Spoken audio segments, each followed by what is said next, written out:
For nearly 5 centuries, the Roman Republic stood as a unique experiment in governance, a mix of democracy, aristocracy, and law. It survived internal strife, foreign invasions, and class warfare. But by the 1st century BCE, cracks in its foundation grew wider. What followed was not a sudden collapse, but a slow implosion led by men whose ambition eclipsed their loyalty to the Republic. The seeds of destruction were planted long before Julius Caesar crossed the Rubicon. In 133 BCE, Tiberius Gracchus, a tribune of the plebs, attempted to redistribute land to Rome's poor. The senatorial elite, fearing the loss of power and wealth, saw this as a threat. Tiberius was murdered on the Capitoline Hill by a mob of senators and their supporters, setting a dangerous precedent: violence as a political tool. A decade later, his brother Gaius Gracchus met the same fate after trying to push similar reforms. The idea of compromise was replaced by bloodshed.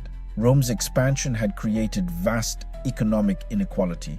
Conquered lands enriched the elite with slaves and estates, while ordinary citizens, especially returning soldiers, found themselves landless. The divide between the rich patricians and the poor plebeians widened. Enter Gaius Marius, a military genius and populist who reformed the Roman army around 107 BCE. He allowed landless citizens to enlist, promising them land after service. For the first time, Roman soldiers were more loyal to their generals than to the Senate. Military commanders now held the power of kings. Marius's reforms gave rise to a new type of Roman leader: warlords. His one-time protege, Lucius Cornelius Sulla, would become his bitter enemy. In 88 BCE, Sulla was appointed to lead a campaign against King Mithridates of Pontus, but Marius used his influence to have the command reassigned to himself. Outraged, Sulla did the unthinkable. He marched his legions into Rome, the sacred city that no general was supposed to occupy with arms. It was a new age. Armies were now tools of political vengeance. Sulla retook control and became dictator, reviving the ancient office but twisting it to fit his needs. His reign was marked by proscriptions, official hit lists targeting his enemies, leading to thousands of executions and the confiscation of property. Although he eventually resigned the dictatorship, the damage was done. The Republic's constitution was shattered. But the next wave of destruction came from an even more ambitious trio: Julius Caesar, Pompey the Great, and Marcus Licinius Crassus, known as the First Triumvirate. Crassus was the richest man in Rome, Pompey was a brilliant general and conqueror of the East, and Caesar was a rising star with immense charm, debt, and military promise. Together, they bypassed the Senate to dominate Roman politics. When Crassus died in a disastrous war against the Parthians, the balance of power collapsed. Tensions between Caesar and Pompey rose. The Senate, siding with Pompey, ordered Caesar to disband his army and return to Rome. Instead, in 49 BCE, Caesar crossed the Rubicon River, declaring, "Alea iacta est," the die is cast. This was treason, but it was also destiny. A bloody civil war followed.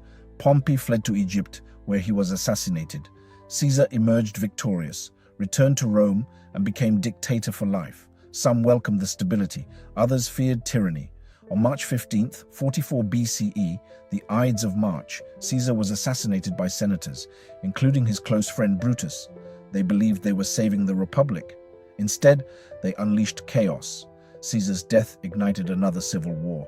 His adopted heir, Octavian, joined forces with Mark Antony to defeat the assassins at the Battle of Philippi in 42 BCE.